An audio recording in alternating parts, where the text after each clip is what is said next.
Teknik pengujian antituberkulosis secara in vitro menggunakan metode difusi cakram. Nah, yang pertama, apa itu TBC? Jadi, TBC ini merupakan suatu penyakit menular yang disebabkan oleh Mycobacterium tuberculosis yang menyerang paru dan organ-organ tubuh lainnya. Kuman TBC ini dapat menular ketika seseorang dengan TB paru aktif batuk, sehingga percikan yang lewat udara ini disebut sebagai media penularannya. Nah, orang yang memiliki TB paru aktif itu dapat menyebarkan kuman sekitar 3 juta kuman kepada orang di sekitarnya. Mycobacterium tuberculosis juga merupakan bakteri yang tahan terhadap asam, maka dari itu disebut sebagai bakteri tahan asam atau BTA. Dia cepat mati ketika terpapar dengan sinar matahari langsung. Namun, pada saat di tempat yang gelap, di tempat yang lembab, dia dapat tahan beberapa jam. Seseorang yang baru terpapar dengan bakteri Mycobacterium tuberculosis ini, bakteri yang terdapat di dalam tubuh mereka itu bersifat tidur atau dorman.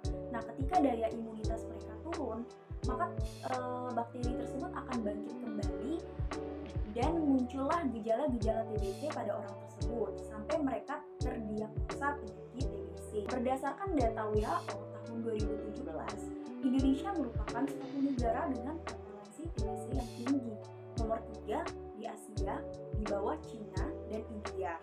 Sehingga hal ini memerlukan suatu penanggulangan seperti mengkonsumsi obat-obat antituberkulosis. Nah, bagaimana sih agar kita mengetahui apakah obat antibiotik ini benar-benar bisa menghambat pertumbuhan bakteri di dalam tubuh manusia?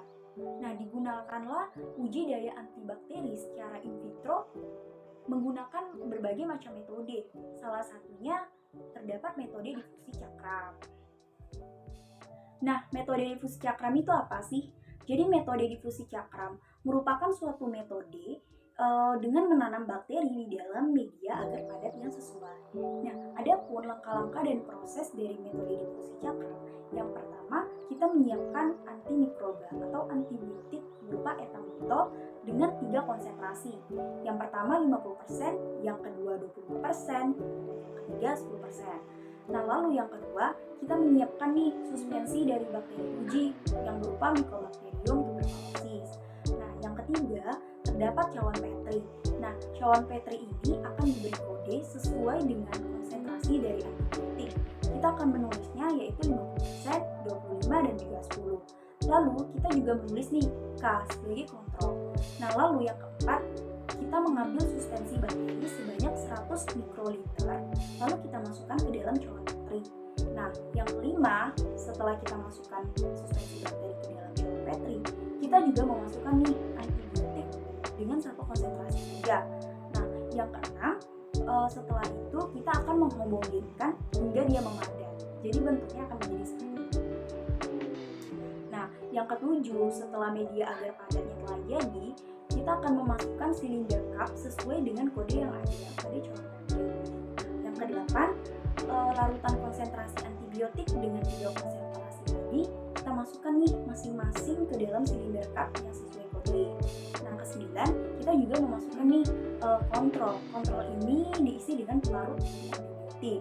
Nah, lalu yang ke-10, setelah kita udah masukin larutan dari antibiotik, kita udah masukin pelarut dari antibiotik, maka kita menginkubasi si cawan Petri pada suhu 37 derajat Celcius dalam waktu 24-48 jam. Nah, aktivitas antibakteri ini akan terlihat dengan cara kita mengukur atau menghitung cakram, yaitu lubang silinder yang tidak ditutupi dengan bakteri. Nah, semakin besar daya hambatan pada bakteri tersebut, maka aktivitas bahan uji dari bakteri itu akan semakin